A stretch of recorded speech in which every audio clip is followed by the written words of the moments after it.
Hola, hola, ¿cómo están?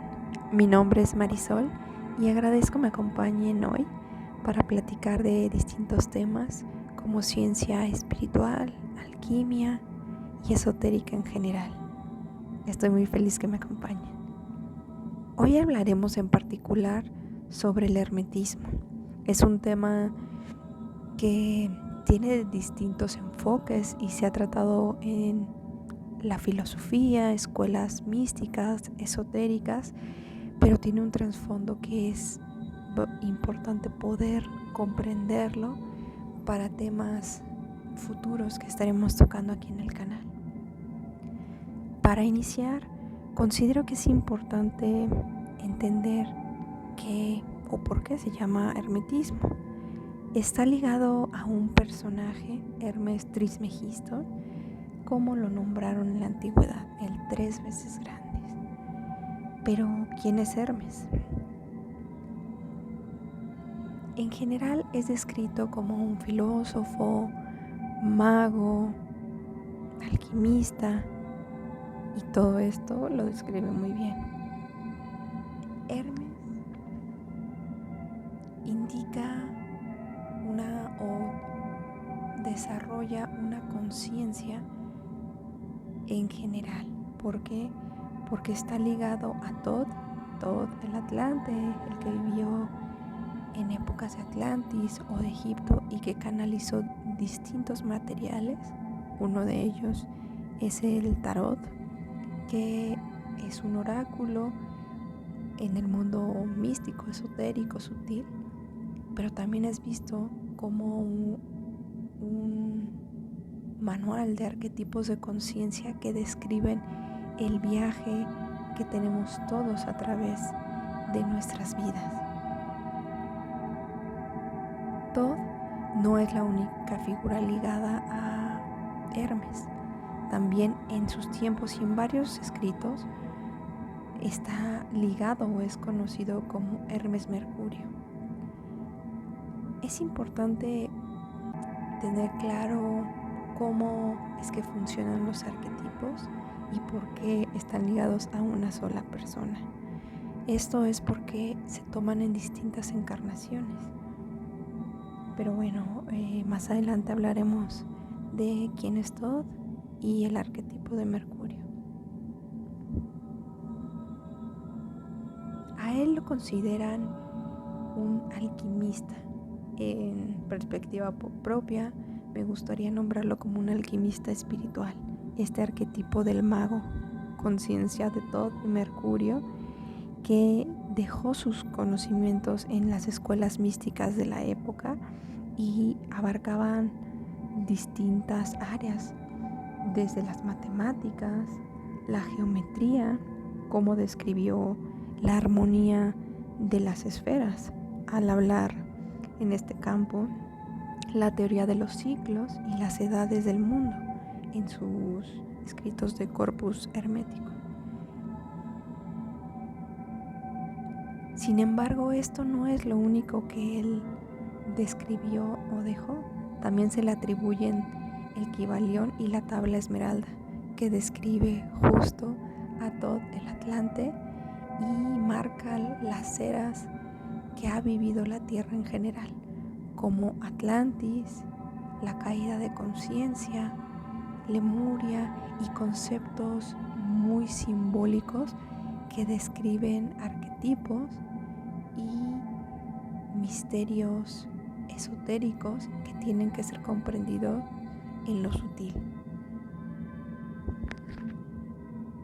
Antes de pasar al Kybalión, me gustaría cerrar esta idea de Hermes porque él tenía un conocimiento profundo de misterios que provienen de escuelas místicas en la era de Atlantis. En ese momento existían escuelas que compartían hacia los demás, estaban al servicio a través de distintos campos, especialidades, áreas, si lo pudiéramos llamar de alguna forma. Esto fue canalizado en otra era para poder anclar conocimiento. Actualmente he visto que en algunas partes tratan de dogmatizar y hacer rígido estas ideas que él tenía. Entonces considero importante poder describirlas y desde mi punto de vista compartir la visión que tengo de cada una de estos principios que se plasman en el libro del Kybalión. Estos principios están descritos como 7 axiomas que me gusta describirlos de esta manera porque es algo que no requiere una demostración, es tan evidente y lleno de lenguaje alegórico porque alberga simbolismos que no deben de ser tomados en lo literal, pero también son principios que describen un todo desde lo abstracto y desde lo físico también.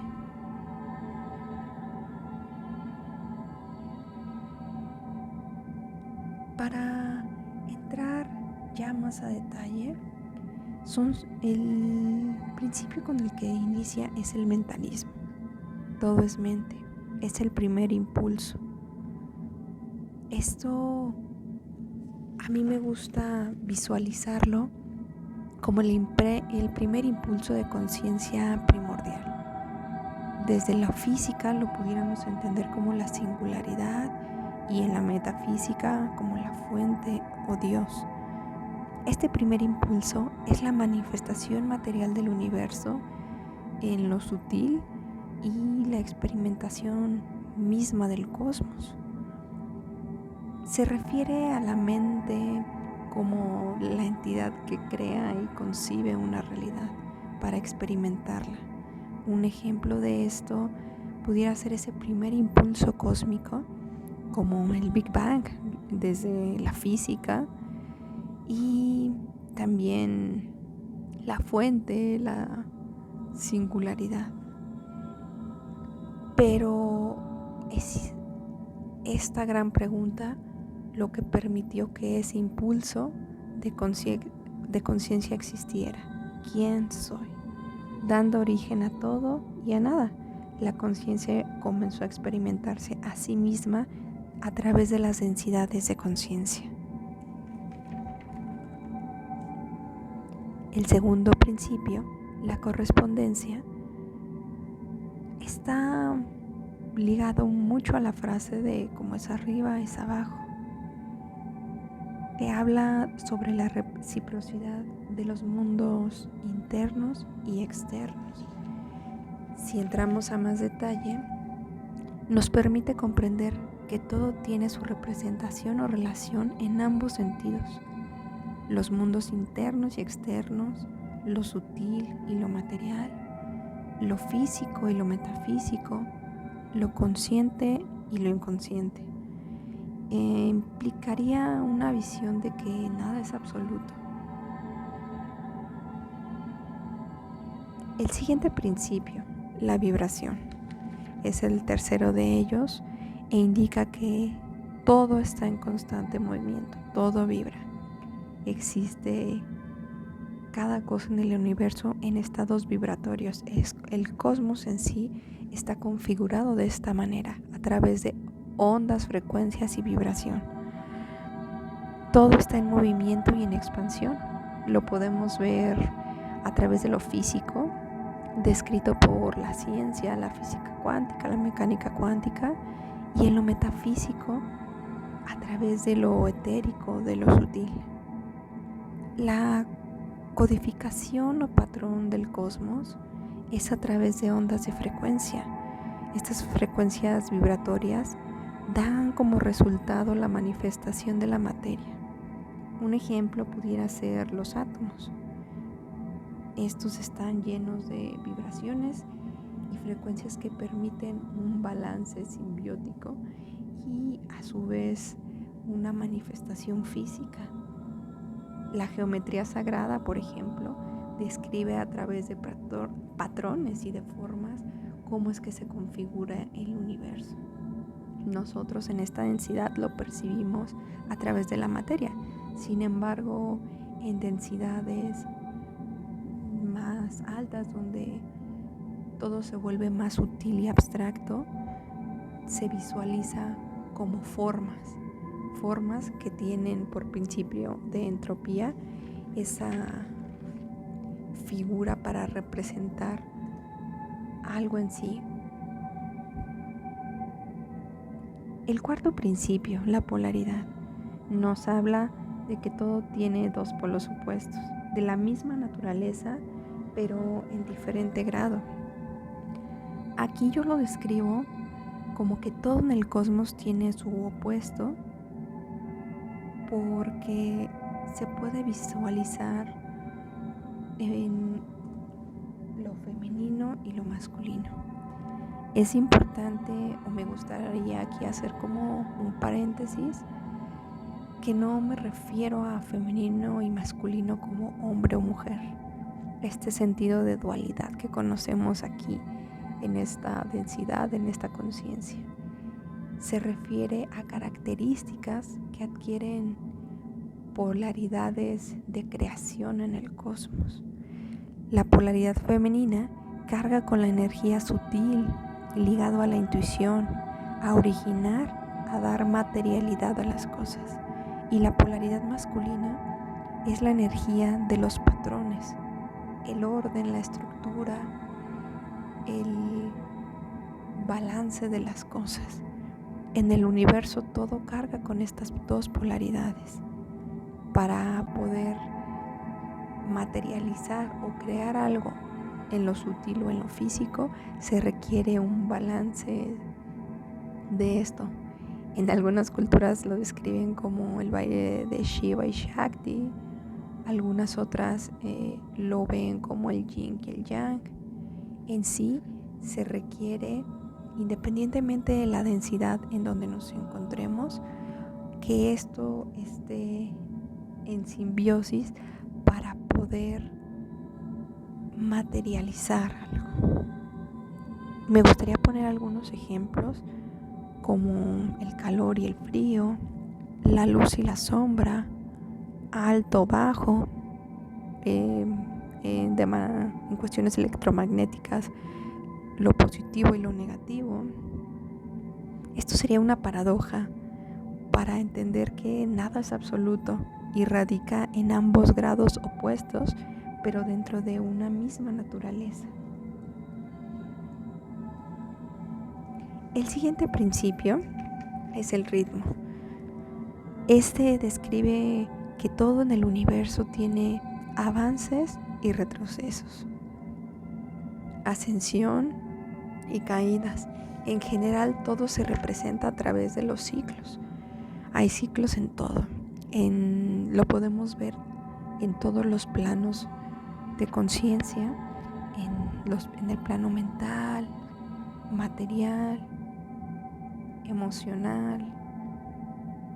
En general, todo se representa de esta manera. Es como la energía de un péndulo que se mueve en la misma medida del impulso. Ejemplo de esto sería la dimensión del tiempo. Aquí es fácil poder entenderlo porque esta dimensión nos describe, nos pone un futuro, un presente y un pasado. Y dentro de este hay avances y retrocesos. Ha habido ascensiones y avances desde lo tecnológico hasta de conciencia y caídas de la misma. Caídas de naciones y caídas de conciencia, como lo fue en Lemuria y en Atlántida. Las estaciones climáticas son otro gran ejemplo, que todo tiene un ritmo y ciclos que permiten que se tenga una continuidad y que se experimente todo a través de ciclos cósmicos para dar esta continuidad a las cosas. Para el siguiente principio, el sexto, causa y efecto, sería o hablaría sobre la acción o el efecto que tiene la energía o todo en el universo. En lo físico lo entendemos. Hay una ley, de hecho, de Newton que indica que a toda acción corresponde una reacción de la misma magnitud, pero esto en sentido contrario.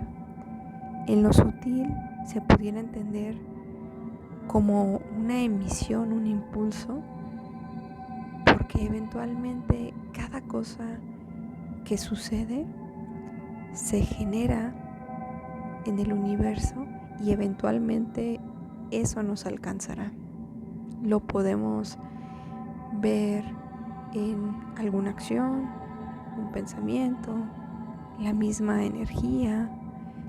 Todo es desarrollado, manifestado, generado y no es un karma. Creo que es importante hacer aquí otro paréntesis porque muchas personas lo pueden considerar como el karma o el dharma. No va en este sentido. El karma en sí son lecciones cósmicas que hay que transmutar para poder trascender. Aquí causa y efecto nos indica que cada cosa que sucede eventualmente nos alcanzará y nos encontraremos con esa misma energía, viéndolo desde actos, desde situaciones, desde el mismo ritmo que llevan las cosas, eventualmente nos encontraremos en este punto. Y por último, el séptimo principio, la generación. Aquí aplica justo el cuarto principio de la polaridad, porque desarrolla lo femenino y lo masculino, hablando de polaridades, los ciclos de creación que existen en el universo, que aplica tanto para el macrocosmos como el microcosmos, en las células, en los tejidos, en los humanos, la naturaleza, los planetas, las estrellas. En todo existe este principio de generación que une ambas polaridades y permite estar en balance. No tiene que ver con cuestión de género. Puedo yo tener un cuerpo de mujer, pero en mí, en este cuerpo físico habitan, y energético también, habitan dos polaridades. La femenina, que ya describimos, que nos da esa conexión, esa creación, esa característica de lo sutil, de la intuición, del origen. Y la masculina, que nos permite venir a dar estructura, patrón a las cosas. En todo se requieren estas dos polaridades para la creación. Un ejemplo que habíamos comentado es los planetas, pero también en distintas teorías como el Big Bang, al tener este primer impulso de conciencia, este inicio, todo requirió tener como una manifestación, una creación, pero algo que le diera ese patrón. En el universo no está todo sutil, volando, etérico. Está estructurado, está armado y por entropía tomará ese balance, ese impulso de adquirir un orden.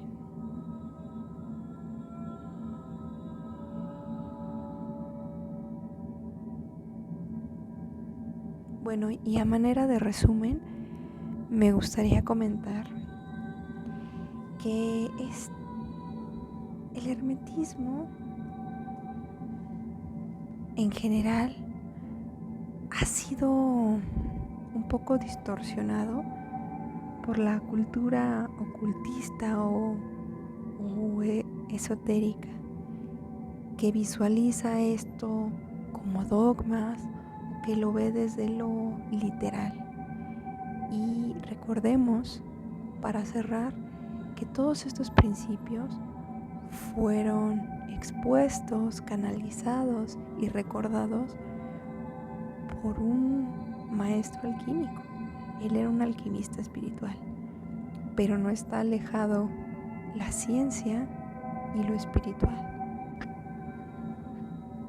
Ya para cerrar, me gustaría hacer un resumen y comentar que esta información considero que ha sido distorsionada y vista desde un aspecto a veces de dogma o muy literal, pero recordemos que quien canalizó y compartió este conocimiento era un personaje, un maestro, filósofo, alquimista, que no hablaba solo desde lo físico y tangible, sino también desde lo sutil.